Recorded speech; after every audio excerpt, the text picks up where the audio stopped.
నమస్తే, నేను మీ JK. Welcome to Hasa TV. Chittoor జిల్లాలో ఒక్క జిల్లాలోనే 9,612 కోట్ల రూపాయలను ఖర్చు చేసి కేంద్ర ప్రభుత్వం అయితే నేషనల్ హైవేలు నిర్మించింది. ఆ వివరాలు ఈ వీడియో ద్వారా ఇస్తాను. చిత్తూరు జిల్లాలో 2 భారీ ప్రాజెక్టులను దాదాపు 22,000 కోట్ల రూపాయలతో నిర్మాణ పనులున్నాయి చేస్తుండగా వచ్చే సంవత్సరానికి వీటి పనులు పూర్తి చేయాలని కేంద్ర రోడ్డు రవాణా మంత్రిత్వ శాఖ అధికారులను అయితే ఆదేశించింది. ఈ మేరకు అధికారులు కూడా లక్ష్యంగా పెట్టుకున్నారు. ఇందులో భాగంగా చిత్తూరు జిల్లాలో వచ్చేసి 6,980 కోట్ల రూపాయలతో 168 కిలోమీటర్ల రోడ్డు పనులను ప్రజెంట్ జరుగుతున్నాయి. బెంగళూరు మరియు చెన్నై ఎక్స్ప్రెస్ రోడ్డు మొత్తం ప్రాజెక్టు విలువ వచ్చేసి 17,930 కోట్లతో 4 వరుసల్లో మొత్తం 262 కిలోమీటర్ల రోడ్డును తలపెట్టారు. చిత్తూరు జిల్లాలో వచ్చేసి 4,280 కోట్ల రూపాయలతో 93 కిలోమీటర్ల రోడ్డు నిర్మిస్తున్నారు. ఇప్పటి వరకు 32 కిలోమీటర్ల మేర రోడ్డును పూర్తి చేశారు. దానికి 1,700 కోట్ల రూపాయలను అయితే ఖర్చు చేయడం అయితే జరిగింది. ఇక చిత్తూరు తచ్చూరు ఈ రోడ్డును మొత్తం 116 కిలోమీటర్ల రోడ్డు ఇది. దీన్ని 4,000 కోట్ల రూపాయలతో తలపెట్టారు. ప్రజెంట్ వర్క్ కూడా జరుగుతుంది. ఇక జిల్లాలో 75 కిలోమీటర్ల మేర రోడ్డును 2,700 కోట్ల రూపాయలతో నిర్మిస్తున్నారు.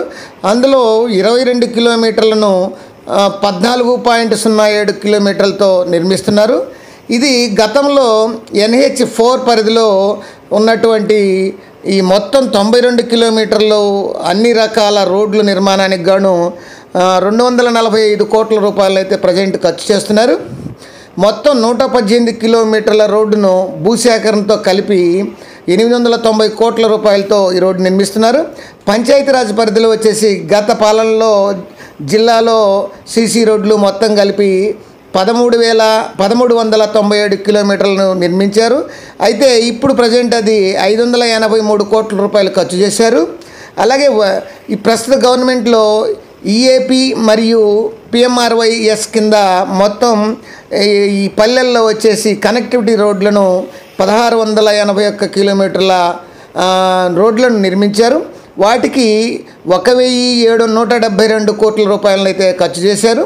అలాగే గత ప్రభుత్వంలో R&B పరిధిలో వచ్చేసి 150 కిలోమీటర్ల రోడ్డు మరమ్మతులు నిర్మాణాలు చేయగా వాటికి 300 కోట్ల రూపాయలు అయితే ఖర్చు చేశారు. ప్రజెంట్ ఈ ప్రస్తుత ప్రభుత్వంలో మాత్రం హయాంలో జిల్లాలో వచ్చేసి 449 కిలోమీటర్ల రోడ్డును మరమ్మతులు కానీ నిర్మాణానికి కానీ చేశారు. మొత్తం వీటికి 590 కోట్ల రూపాయలను ఖర్చు చేశారు. ఇక చిత్తూరు జిల్లాలో ప్రసిద్ధిగాంచిన బోయకొండ గంగమ్మ గుడికి మదనపల్లి నియోజకవర్గం కర్ణాటక రాష్ట్రం నుంచి అధిక సంఖ్యలో భక్తులు వచ్చి మొక్కులు తీర్చుకుంటుంటారు.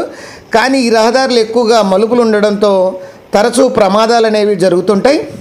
దీంతో అక్కడ డబల్ రోడ్డు నిర్మాణం చేయాలని R&B అధికారులు ప్రతిపాదన కేంద్రానికి పంపారు.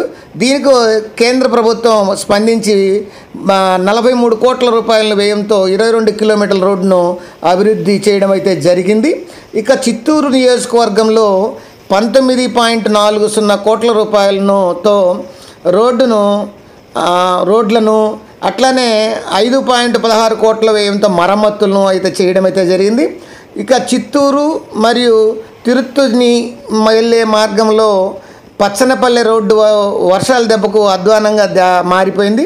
దీన్ని PR పరిధిలోకి వచ్చేసి 2.2 కిలోమీటర్లు రోడ్డును 43.70 లక్షల వ్యయంతో దీన్ని రిపేర్ చేసి అభివృద్ధి చేయడం అయితే జరిగింది. ఇక జీడినెల్లూరు నియోజకవర్గం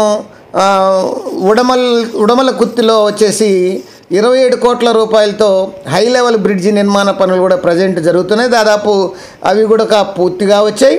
అత్తిమంజిరిపేట, బలిజకండ్రిక, బాలసముద్రం అటవీ ప్రాంతంలో వచ్చేసి 3 కోట్ల రూపాయలతో ఈ యొక్క రోడ్లు పనులు అనేవి కూడా నిర్మిస్తున్నారు. తంబల్లపల్లి నియోజకవర్గంలో కూడా 820 కిలోమీటర్ల రోడ్డు పనులను పూర్తి చేస్తున్నారు. దాదాపు అయిపోవచ్చాయి. ఇందులో కూడా 400 కిలోమీటర్లు కొత్త తారు రోడ్డు, 100 కిలోమీటర్లు పాత తారు రోడ్డుపై కొత్తగా తారు రోడ్డు వేశారు. దీనికోసం ప్రభుత్వం కూడా 381 కోట్ల రూపాయలను అయితే ఖర్చు చేయడం జరిగింది. అది ఫ్రెండ్స్ తాజాగా 9,612 కోట్ల రూపాయలతో చిత్తూరు జిల్లాలో చేపట్టినటువంటి ఈ యొక్క రోడ్డు పనుల విస్తరణ. టోటల్గా రోడ్డు పనులు వచ్చేసి 22,000 కోట్ల రూపాయలతో చిత్తూరు జిల్లాలో పనులు చేస్తున్నటువంటి కొన్ని పూర్తయినాయి, కొన్ని వర్క్ జరుగుతున్నాయి. ఆ విషయాలను ఈ వీడియో ద్వారా వివరించాను. మరొక వీడియో ద్వారా మళ్ళీ మీ ముందుంటాను ఫ్రెండ్స్. జై హింద్.